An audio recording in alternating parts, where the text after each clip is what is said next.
In this video, I'm talking about the Mangird or Mangird Tea, a 7-driver hybrid in-ear monitor. Let's go.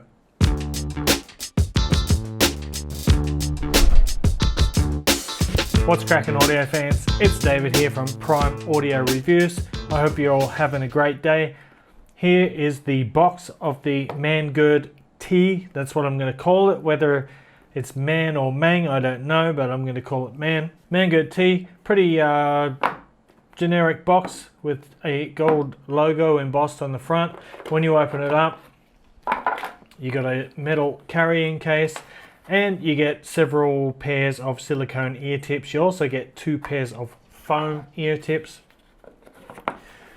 But enough with that, let's get right into the earphones. So here they are, and first thing I'm going to say is these are a very pretty IEM. They have, let's get in a bit closer. So they have these kind of silver grey coloured flakes and gold flakes on the faceplate, along with the Mangird branding in gold print. It's a very nice looking IEM or earphone. You've got your pseudo custom type shells here. The nozzles are fairly long. One little thing that I do not like about the build is the nozzles do not have a ridge on them. So if you're using third-party ear tips like I do, like these ones here, with a fairly wide core, they tend to slip off fairly easily. The stock included ear tips work fine, but like I say, yeah, bigger ones like this, you may have a problem. I actually ended up with this stuck in my ear the other day, but that is me. You're probably fine with the stock tips. The shells here are made from agar resin, which is imported from Germany. They are actually translucent or a very dark amber color. If you hold them up to the light, you can actually see the internals. So these babies come in at $299. Now that is not a cheap earphone. There is some stiff competition at this price point.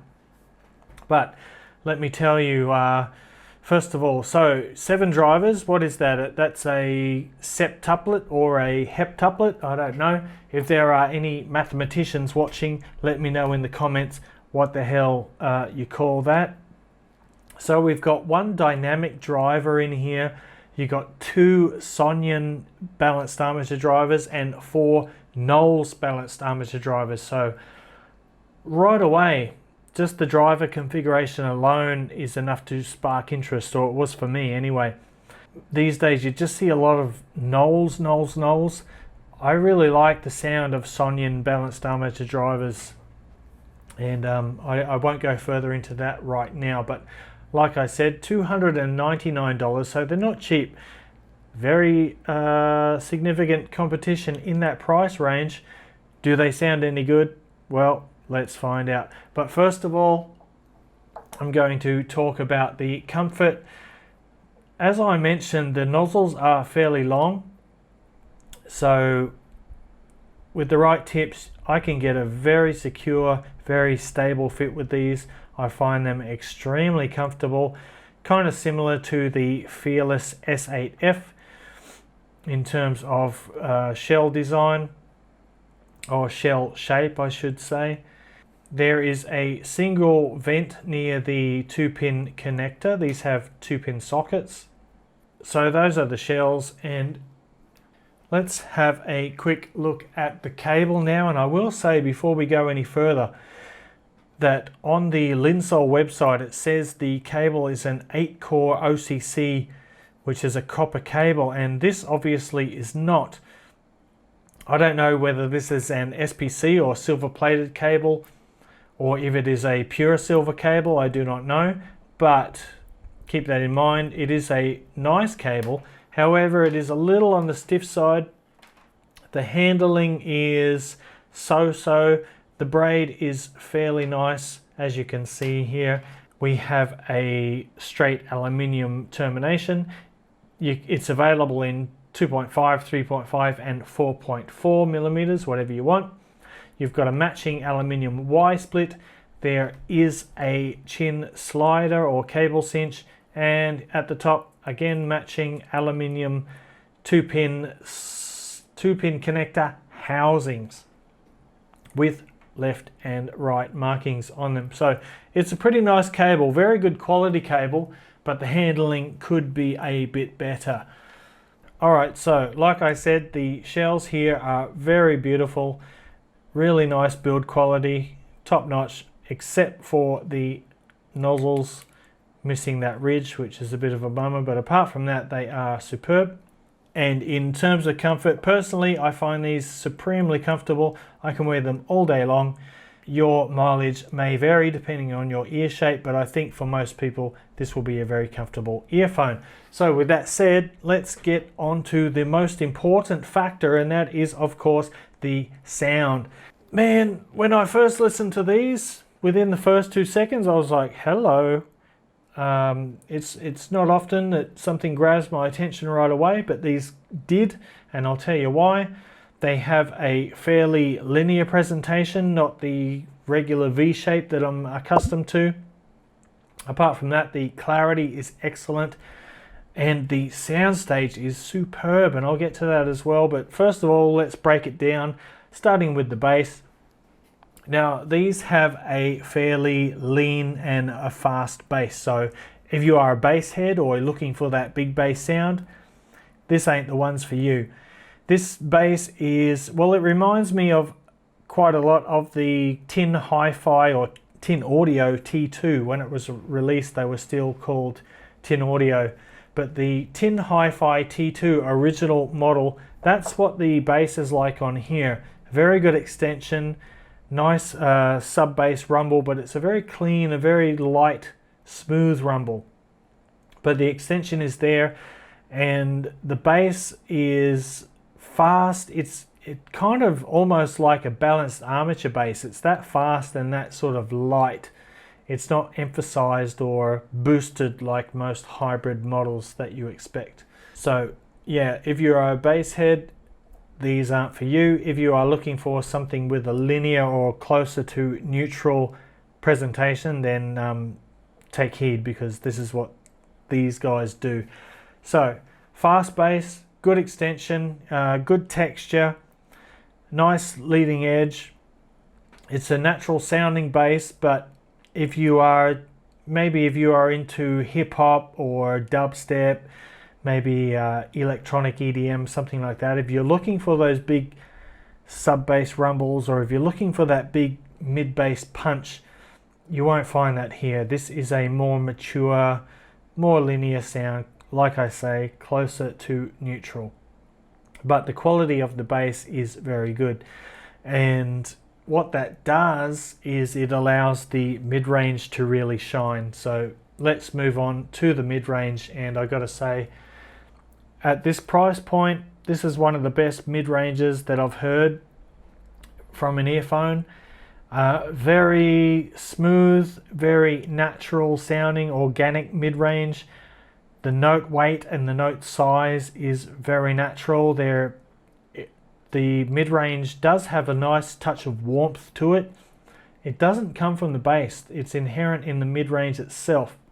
It's hard to explain, but often if you have a sort of a leaner bass on an IEM, that gives you a sort of a thin or an anemic sounding mid-range. That's not the case here, probably due to being a hybrid IEM. But the mids are nice and full-bodied. They sound very natural. The timbre of the mid-range is excellent. And if you are a vocal lover, you should really take heed of these, because the vocals on these are just fantastic. Very, very nice indeed. The mid-range resolution and instrument separation are very good. Vocals are fantastic, whether male or female. They're very articulate, very detailed. You can hear all the nuance in the vocals, and at the same time it's smooth as butter. So they've really put that mix of all those 6 balanced armature drivers to work and done a great job with the tuning. I'm not sure how the crossovers work with these, but it is very well done, and there's no noticeable sort of steps between the bass and the mid-range and the treble. It's all very cohesive sounding. Just one of the best mid-ranges that I've heard at this price point. Instruments, not only vocals, but instruments as well, sound just fantastic. Now let's go on to the treble now, and as you might expect, the treble is also really nice. It has a nice timbre, it's a nice natural sounding treble, but there's no sibilance and it's not harsh. The overall sound signature of the tea, the Mangird Tea, is a little bit bright, but that's not really due to having a sort of super lifted or super forward treble. That's mainly due to having a very lean bass. The treble is precise, it's accurate, it's crisp, but the timbre is spot on. Hi-hats and cymbals, crash cymbals, sound beautiful, really, really nice, but it is a very smooth treble. Finally, I'll just talk quickly about the soundstage. These have a very, very good soundstage. I'm tempted to say class leading, or up there with the other sort of best IEMs in terms of soundstage at their price point. It's not a huge stage, it's not super expansive, but it is very sort of 3D holographic. The imaging is superb, the instrument separation is very, very good. The air between different instruments is very clear. Even though the mid-range has a nice inherent warmth, the air between instruments is very clear. It's not bloated at all. Transients are clean and fast, but you have that nice natural note weight. And yeah, the soundstage is I'd say a little bit wider maybe than it is deep, but in terms of the depth, it has really definite layers, definable layers. Your vocals are front and center. Vocals are quite forward in the presentation, but you can actually hear instruments behind and to the side of the vocals, which is what I mean when I say layering like that. It's not just a wall of sound in front of you, it is different layers of sound, and that really paints a clear image. Positional cues are superb, and these again have a fantastic soundstage that you don't hear often at this price point, even though they are not cheap. Keep that in mind. I'm not really going to do much in the way of comparisons here. I will do a quick comparison with my other favorite $300 or $299 IEM, which is the Dunu DK 2001. And the main difference between these babies is the quantity or the level of the bass. The DK 2001 here has a nice full bass. It's more akin to the bass that most people will be used to.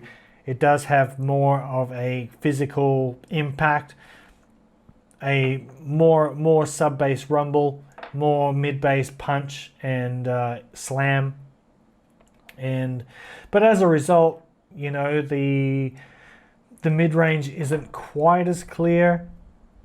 Although honestly, if I had to choose between these, I would have a tough time. I would probably end up saying that for certain genres of music or certain songs even, that I might choose one or the other, but otherwise it would be a very tough decision. I would probably go with the Dunu most of the time, just because I do like a full-bodied bass, and that is the main difference between these two models. But as far as the mid-range and treble goes, they are fairly similar. Of course, the T here, because of its leaner bass, it does allow the soundstage to be cleaner and more organized, and I think the layering is actually superior on the Mangird Tea here than the Dunu, and that's because of the more neutral bass response on these. So anyway, that's about it for this video, guys. Mangird Tea, I definitely recommend these if you're shopping in the $200 to $300 range. If you are a vocal lover or a sort of acoustic guitar lover, man, you really ought to research, take a look into these earphones, because they are fantastic. And I can't wait to see what Mangird does next. Honestly, what a surprise. They came out of nowhere and home run, man. These are really, really good. So that's it for this video, guys. If you liked it, give it a like, Parfam audiophile style. And if you're new to the channel and you want to see more reviews like this in the future, go ahead and hit that subscribe button. And until next time, I'll see you later.